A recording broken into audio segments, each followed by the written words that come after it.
नमस्कार दोस्तों, स्वागत है आप सभी का हमारे इस चैनल गरुड़ धर्मार्थ पर। दोस्तों, यदि आप भी अपनी लाइफ में कुछ नया सीखने की चाह रखते हैं तो इस चैनल को अभी सब्सक्राइब कर लें।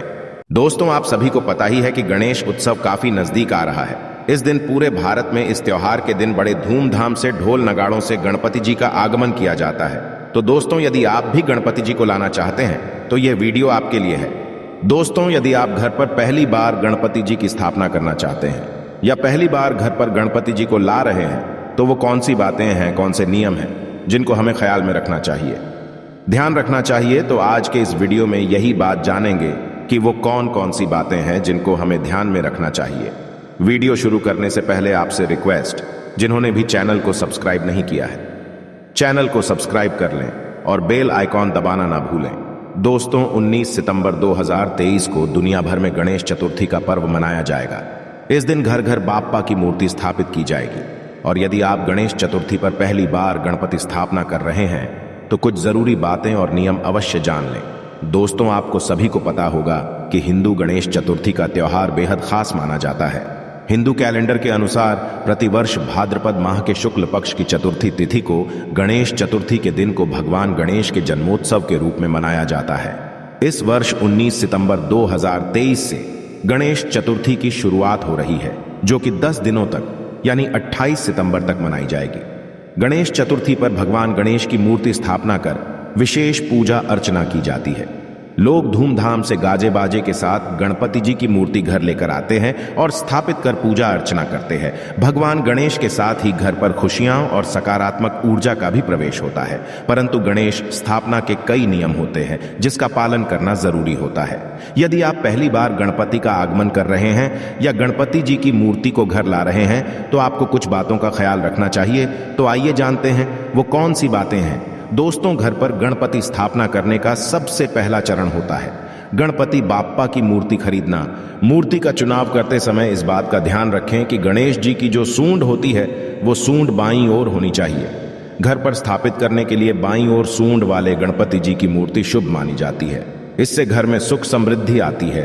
तो आप जब भी मूर्ति खरीदने जाएं दुकान से तो आप बाईं ओर जो गणपति जी की सूंड हो वो आप मूर्ति खरीद लें, वो शुभ मानी जाती है।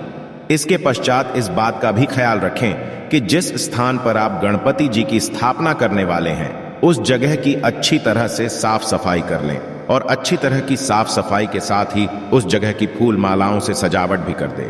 इसके पश्चात उस स्थान पर गंगा जल छिड़क कर उस स्थान को शुद्ध कर लें। और यदि आप घर पर बप्पा की मूर्ति ला रहे हैं तो आप प्लास्टर ऑफ पेरिस या किसी अन्य तरह के केमिकल से बनी मूर्ति को खरीदने से बचें। आप सफेद मदार की जड़ या फिर मिट्टी से बनी इको फ्रेंडली गणेश जी की मूर्ति ला सकते हैं। इसका विसर्जन करना भी आसान होता है, क्योंकि जो केमिकल वाली मूर्तियां होती है उन्हें जब भी हम नदी या कहीं पर भी विसर्जन करते हैं तो वहां का जो जल या पानी दूषित हो जाता है। इसलिए आपको जो मिट्टी से बनी मूर्तियां हैं वो ही खरीदनी चाहिए, क्योंकि वो पानी में जाते ही आसानी से गल जाती है, पिघल जाती है। तो ध्यान रहे, जब भी आप मूर्ति खरीदे तो मिट्टी वाली मूर्ति ही खरीदे। और घर पर स्थापित करने के लिए गणेश जी की मूर्ति खरीदते समय कोशिश करें कि आप भगवान की ऐसी प्रतिमा ही ले जिसमें गणेश जी बैठे हुए हो, जिसमें गणेश जी एकदम बैठे हुए हो, आप वो ही मूर्ति लें। वैसे तो घर पर स्थापित करने के लिए सिंदूरी और सफेद रंग की बप्पा की मूर्ति सबसे अच्छी मानी जाती है, परंतु आप किसी भी चटक कलर की मूर्तियां, किसी कलर की मूर्तियां आप घर ला सकते हैं। और गणपति को घर लाते समय गाजे बाजे के साथ, जब भी हम गणपति जी को घर लाते हैं तो गाजे बाजे के साथ घर पर लाना चाहिए। गाजे बाजे के साथ शंख भी अवश्य बजाए। शंख बजाकर भगवान का स्वागत करना बहुत ही शुभ माना जाता है। और भगवान गणेश को स्थापित करने से पहले चौकी पर लाल रंग का कपड़ा बिछाए। इसके पश्चात भगवान गणेश की प्रतिमा को पीले रंग के पहनाए और मूर्ति के पास एक कलश लें, उसमें जल भरकर रखें। कलश को भगवान गणेश की दाईं तरफ रखें और इसके पश्चात अपने जितने भी दिनों तक बप्पा की मूर्ति को घर पर स्थापित करने का संकल्प लिया है उतने दिनों तक मूर्ति की पूजा आराधना करें। उसके पश्चात बप्पा को शीघ्र आने की कामना करें। कामना करते हुए, हे बाबा आप जल्दी ही वापस आए, यह कहते हुए बाप्पा की मूर्ति का विसर्जन करें। और एक बात मैं आपको और बता दूं कि वैसे तो गणेश चतुर्थी का त्योहार पूरे 10 दिनों तक मनाया जाता है और 10 दिनों तक बाप्पा की मूर्ति स्थापित की जाती है। परंतु घर पर अपने संकल्प के अनुसार जैसे 1.5 दिन से लेकर 3 दिन, 5 दिन, 7 दिन, 9 दिन और 11 दिनों के लिए स्थापित आप कर सकते हैं। हम कामना करते हैं इस बार गणेश जी आपके पूरे परिवार के लिए ढेर सारी खुशियां लेकर आए। आशा है कि आज की इस प्रस्तुति में बताई गई जानकारी आपको अच्छे से समझ आ गई होगी। वीडियो अच्छा लगा हो तो एक लाइक अवश्य कर दें। धन्यवाद वीडियो के अंत तक बने रहने के लिए।